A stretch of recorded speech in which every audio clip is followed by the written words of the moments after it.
All right, here we have a Mark I workstation, or the old large ag instrument, as they were called in the time.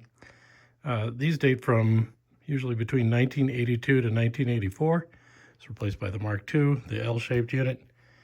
This one is in really nice condition. Originally it would have come with a lid that will allow you to close that box up and look like a big wooden box, but the lid is missing. There's where the cord goes in. There's an old power supply junction that's been bypassed on the side there, so we just have two screws to plug holes. Let's take it through its paces. I'm going to turn the power on. There's a clearing circuit. You hear the relay clicking in there.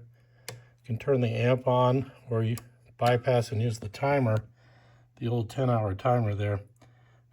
When it's zeroed out, it'll run for 45 seconds and then turn off. Or you can set it to whatever hour setting on the dial. And this was something that was unique to this model, the 24-hour clock timer. It really is just, oh, you see the timer just turned off.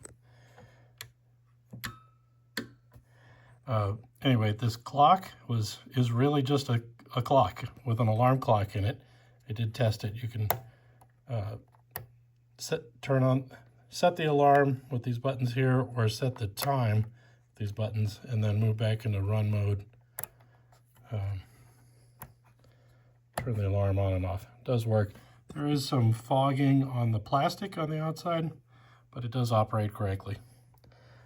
This unit has acrylic wells. You can see the acrylic sample or input well, and then the output well for making Remedies, which apparently came loose at some point and was glued back into place at an angle.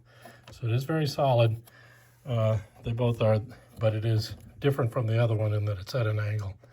And it's a little bit messy how that was repaired, but it should work just fine. Bank 1 and bank 2. And then over here, if you're amp off, that would be for the analyze mode.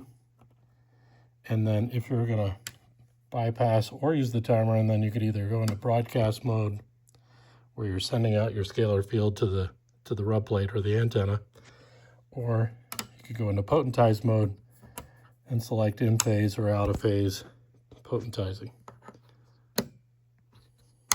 So making an energetic imprint into whatever you put in the potentizer well there.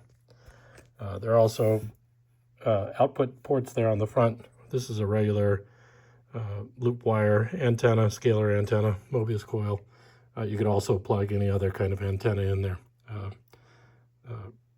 Phase array antenna or a third-party antenna, whatever you like. And it does have a 10-turn intensity dial to measure energetic strength. Everything works really well. The numerals are a little faded, and there's a little bit of discoloration on the panel, but you know, given that this thing is, gosh, 40-something years old, I think it's in really great shape, and it works just fine. So it'd be a good value and an interesting artifact. The other thing that's interesting about those, you can't see inside because the back is closed, but it used 3 natural crystals, quartz crystals, glued in place to magnify and grow the field generated around the tuning bags. So that was also something that was unique to the Mark I. Anyway, nice little Mark I workstation headed to the Vintage Vault.